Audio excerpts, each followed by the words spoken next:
The NZTA. Yeah. Hey, well, kia ora, good morning everybody, and welcome to the beautiful Wairarapa. Can I just say it's fantastic to be joined by our awesome local Wairarapa MP, Mike Butterick. I can tell you he is tirelessly advocating for this community, and he's been tirelessly advocating for these speed limits to be lifted up again as well. So well done, Mike. Great advocacy and great championing of your community. Well done. Also good to be with our newly minted Transport Minister, Chris Bishop, who is driving economic growth through making sure that we've got modern, reliable infrastructure across the country, but also importantly making sure our transport network is getting better and better all the time. This government, as you know, is absolutely focused on growing New Zealand's economy. Job number one, as I keep saying, is growth, growth, growth. And growing our economy is absolutely essential because that's how we get to improve the lives of Kiwis up and down the country. It's actually essential to helping us get our local businesses growing strongly and creating jobs and opportunities. And it's essential for lifting incomes and creating more choices and more opportunities for New Zealanders. And when our economy grows, we have a lot more opportunities to get ahead, and we actually all want New Zealand to be a much wealthier country going forward. But economic growth also requires people to get from A to B as quickly and as efficiently as possible. And we certainly need to speed up produce getting to shops, we need to speed up export goods getting to ports, parcels getting delivered, and of course workers having shorter commuting times so they can get home to their families and spend more time at home with their families. I've got to tell you, the previous government was great at saying no and slowing everything down across this country and across our economy. We are a government of action, and as I keep saying, we're a government of common sense. And we're saying a lot less no and a lot more yes, and that's what this is actually about. So we're really pleased that we are literally accelerating New Zealand's economic growth with this announcement today. And with that in mind, I'll get Chris Bishop to say a few more words. I'll swap over. Sounds good.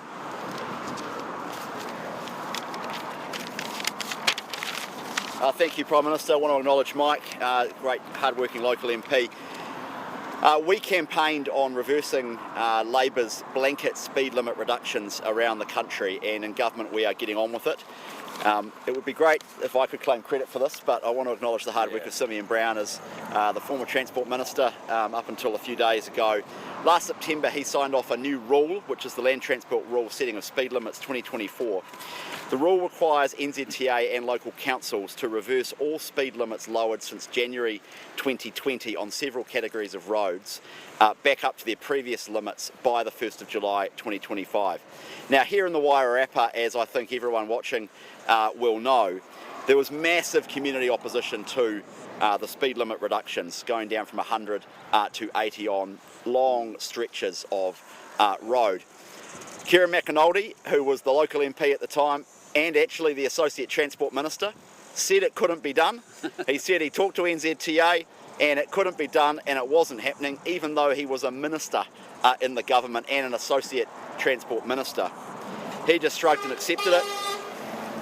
I saw the news, they're very excited. Yeah. So this is an example of how when you cut through the red tape and you cut through the bureaucratic morass, you can get things done. We have set a new rule. The speed limit here in the Wairarapa will go back up to 100 overnight, and in 37 other sections of state highways around the country they will take place and reverse back to what they were by the 1st of July this year.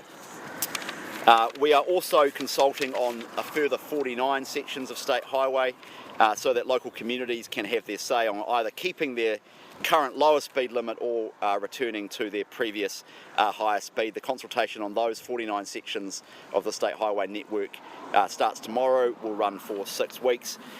In terms of local road changes, which people may be interested in, councils have got until the 1st of May 2025 to advise NZTA of their of the specified roads subject to reversal under the rule that we have signed off.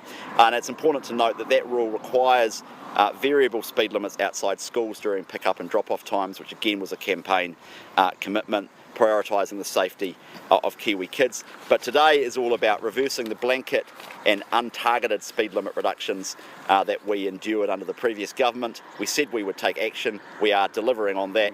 It's a great day, and it's a great day for New Zealand. Thank you. Great, well thank you Chris, and with that, have you taken any questions you may have? Can you guarantee that... Sorry. Can you explain the process of how you chose those 38 roads to automatically change over? Yeah, so it gets technical and complicated, but there are basically 4 categories of roads which the rule required NZTA to go back and reverse, and they went through a process over the last year or so. That's why it's taken a few months, to be honest, just to go through that process and work out the categories of roads and what falls in and what doesn't. So the 38 that are happening, Wairarapa is starting tonight, but over the next few weeks and months, as NZTA does the changes, they are essentially easy, like this, sections of long, straight, flat state highways, which can be done. The other 49 that we are consulting on,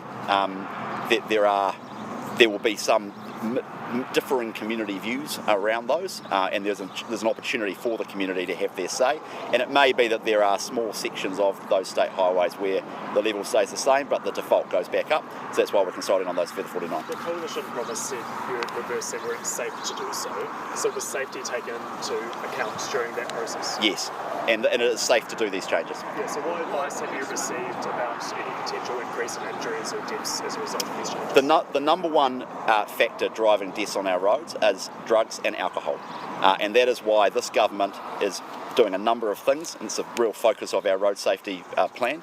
Firstly, we're passing the drug driving legislation. In fact, we had the second reading of that bill last night. That will introduce roadside saliva-based drug testing. Other jurisdictions have it and have had it for a very long time. We do not. And the last government had an attempt at introducing it. They failed. They passed a piece of legislation for which there were no commercially available drug tests. We've now fixed that up. That will pass in the next few weeks, and we are funding up to 50,000 saliva drug tests to be delivered by the police out there, each and every year. That will be really important because 30% of deaths on our roads over the last 3-year period can be attributed to drugs. So that plus alcohol is the major driver. We are also investing really heavily in breath testing, which has been around for 30 years or so. People are very familiar with. Bit of a sad story, really. Actually, over the last 10 years, the previous government really took their eye off the ball. Some years we delivered half of what the police are actually funded to deliver. We have increased the money going into the police to deliver breath testing. 3.3 million breath tests that they are funded for, going really well, and people watching may have actually noticed a pick-up in breath tests around the country. The reason for that is because we put more money in, and that is designed to send a message that don't drink and drive. Alcohol and drugs are the major cause of death on our roads, and that's why we're taking action on it. Safety is really important as well, in terms of the construction of the state highway network, better roads, so we're investing in that as well. It's not to say that speed isn't important, it is important, and that's why we're doing it and putting the speed limits back up where it is safe to do so. So can you guarantee that none of these roads will be less safe as a result of the speed limit changes? Well, every death on our roads and every serious injury on our roads is a tragedy, and we want to continue to drive the road toll down. That's why we're investing in roadside drug testing. It's why we're investing heavily in breath testing. It's why we're investing so much in upgrading our state highway networks and our rural roads around the country, because there's a lot of factors that go into it, and we've just got to pull every lever we can, and that's what we're doing. Were there any other concerns that came up in the consultation process other than safety? Well, I mean, there are a variety of views out there amongst some communities around some of the roads, and that's why you have to take a pragmatic approach. So on a section like this, the reason why there's so much community hostility to the Wairarapa is people say, well, hang on a minute, might want to talk to it. I mean, this is a long section of state highway, and people crawl along there 80 and go, this is crazy. Why can't I drive at 100? And it creates enormous community angst, and unsurprisingly, I mean, might want to talk about the local impacts of what this means. Yeah, it's huge, and look, at the end of the day, probably over circa 80% plus of our freight's carted on their road, and time is money, and it's just incredibly frustrating for people that are trying to keep their businesses going, and ultimately the customer pays the bill. So are these changes going to have economic benefits for the Wairarapa community? Absolutely. Can we talk a bit about speed? In the regulatory impact statement that was given to then Transport Minister Simeon Brown, it said that for every 1% of an increase in the mean speed, it increases the fatal crash risk by 4%. How much of a factor was that analysis taken into your decision to increase these limits? Well, safety is very important, and that's why we've always said we're putting the speed back up the speed limits back up where it is safe to do so, and we stand by that. And clearly, speed is a factor when it comes to road safety, but the biggest driver in death and serious injuries on our roads is drugs and alcohol, and that's why we're putting such an investment into the things that really make a difference. This is evidence-based policy, and that's really important. Can you explain why, if this was agreed 15 minutes ago, it's taken so long to get to this point? As I have discovered in the last 3 days in my role as Transport Minister, transport rules are complicated and technical, and we've gone through a process to set that rule. There was a bunch of consultation last year. We've gone as quick, I think it'd be fair to say, Simeon and now me, we've gone as quickly as humanly possible to make this a reality. Wairarapa is happening overnight. There'll be people out there who'd say, can't you just come in and do it on day one? Well, that's not actually the way government works. Not everything can happen straight away, but we've moved as quickly as possible. And look, the point is we've delivered. Kieran McAnulty was the Associate Transport Minister. He said it couldn't be done. He just forgot to ask the officials the right questions. We've sorted it out. He failed, we've delivered. Did NZTA push back on any of it? I haven't been the Transport Minister, but no, NZTA has worked really hard to make sure that we can deliver on this, and we've set the speed limit in place. And at the end of the day, it's the government that makes these decisions, or the government that directs these decisions, and that's what we've done. If you saw a substantial increase in injuries and deaths on any of these roads that you're changing, would you be open to reviewing them again? Well, you always adjust your positions as the evidence changes, but we are clear that this will not come at the expense of safety, and the things that make a difference in terms of the road toll we are investing in. Safer roads, better infrastructure on our roads, and roadside drug testing and an increase in breath testing. Those are the things that make a difference, and that's what we are investing in. The approach of the last government was to have a near obsession with speed limits as a proxy for safety. Speed is a factor, but the biggest factor is the things that we are investing in and making a difference on, which is drugs and alcohol. Why do you think NZTA said no to increase this one? Well, what happened is Michael Wood passed a rule that required them to do it.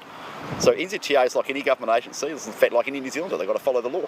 The law said the speed had to go down, so they did it. We've changed the rule. That's what Kieran McAnulty as Associate Transport Minister didn't do, or didn't want to do, or just pretended he couldn't do, or whatever. He didn't do it. We've done it. We've changed the rule, and the rule requires the speed limit to go back up. So that's what's happening. NZTA said about safety. Well, we've required the rule. That the rule requires NZTA on a specified category of roads to go back to what the speed limit was pre 1st of January 2020, and they have gone and done that. And there's a further 49 where there is mixed community views, and there's some, there'll be potentially some sections of some of those roads where the speed limit stays where it is on safety grounds, but the rest of it might go back up. We'll just work our way through that over the next few months, and there'll be announcements about that in due course. You talked about how the lower slope speed limits you say are slowing Kiwis down.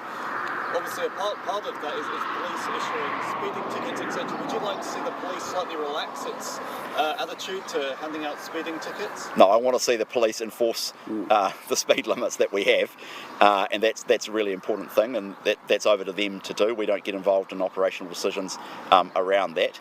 That is ultimately to them, and they're doing a great job, really stepping up. We've set them performance. Again, we've made a whole lot of changes in this area. Well, I say we, Simeon Brown made a whole lot of changes in this area. We've set performance targets, for example, when it comes to breath testing and a variety of the other safety measures that the police take. Some of those have never been done before, and we're seeing the police really step up.